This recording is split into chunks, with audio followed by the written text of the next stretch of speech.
Hello guys, and welcome to another tutorial from Vintage Radar. Today I'm going to show you how to use all the functions and features on your Michael Kors watch with the chronograph complication, with the quartz movement. You can see that we also have the date complication.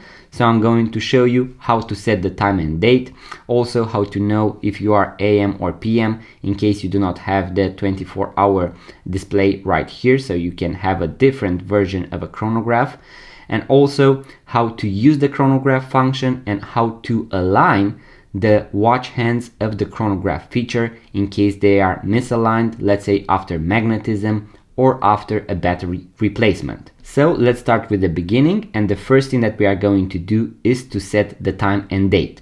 Now, something really important when you set the time and date is that you first want to set the date and then set the time.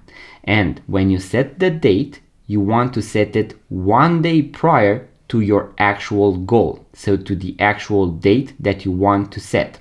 Then we are going to pull the crown to the last position, go with the watch hands manually past 12 o'clock until the date changes to our desired date, and we are going to know whether we are AM or PM.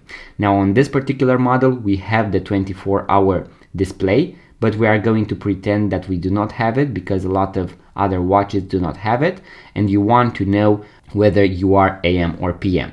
So what we want to do is to first pull the crown to the first position, and here you will be able to set the date.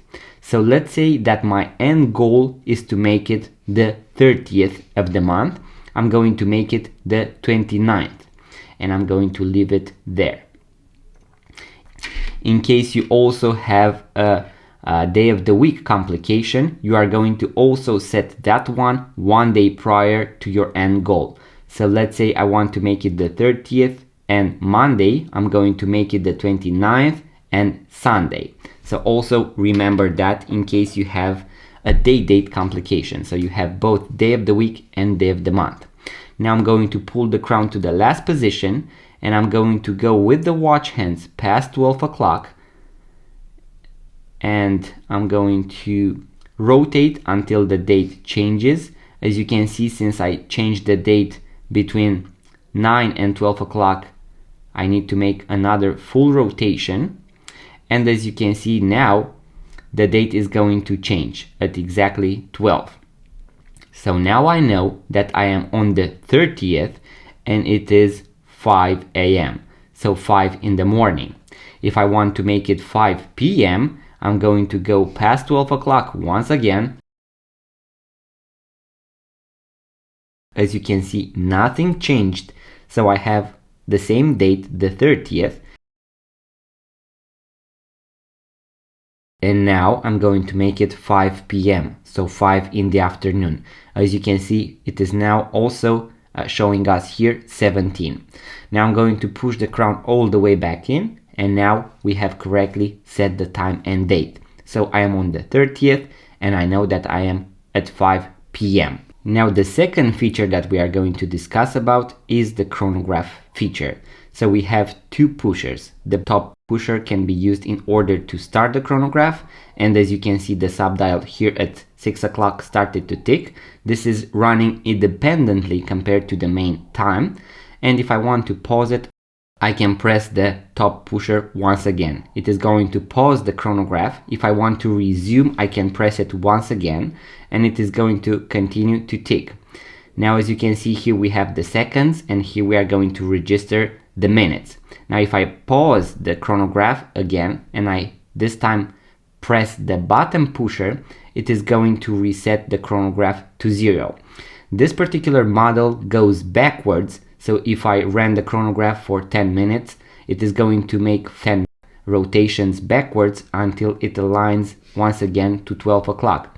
As you can see, both of these subdials are now at 60, so perfectly aligned at 12 o'clock. That is how you want your chronograph to be.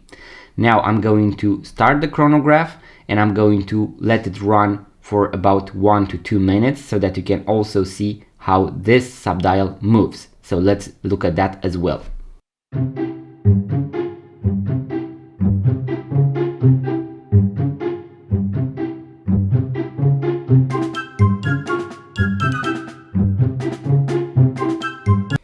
So as you can see guys, now we now know that we have passed 6 minutes already, and if I press the top pusher I can actually read 6 minutes and 46 seconds. So that is how you can use the chrono function in order to time different stuff in your day-to-day life. Then I'm going to press the button pusher in order to reset, and you are going to see that it goes backwards and it is going to reset to 0.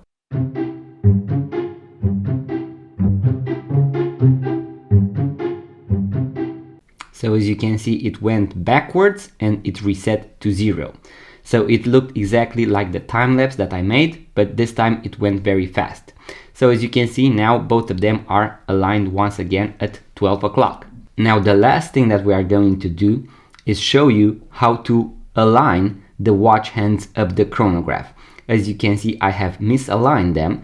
If I were to start the chronograph, then pause it and reset, it only resets, as you can see right here. So both of them are misaligned. Both of them should be set at exactly 12 o'clock. On this particular model, what you want to do is to pull the crown to the last position, and you can use the top pusher in order to go backwards. You can either go one by one or press and hold in order to speed scroll, so to move faster.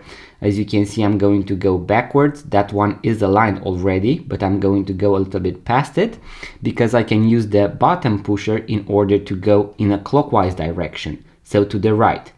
And as you can see, I'm going to get very close to 60. Then I'm going to go one by one.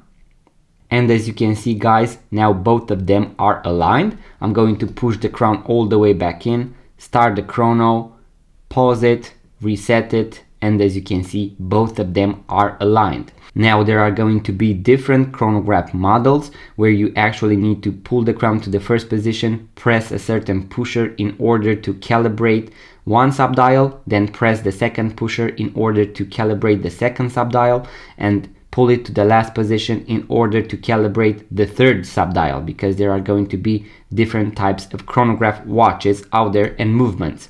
I have a full guide on the Swatch X Omega chronograph watch. You can use that as a reference in order to see a different type of chronograph hand alignment. I'm going to also link that in the description box below guys.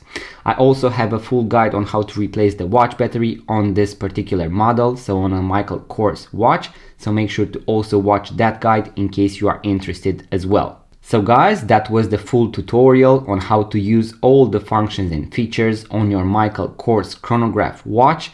Once again, you can have a slightly different variation when it comes to the subdials or how they can be aligned or hand adjusted, but you can use this tutorial as a reference and just use the small modifications as I mentioned. Once again, I have a link in the description below to the other type of chronograph as well.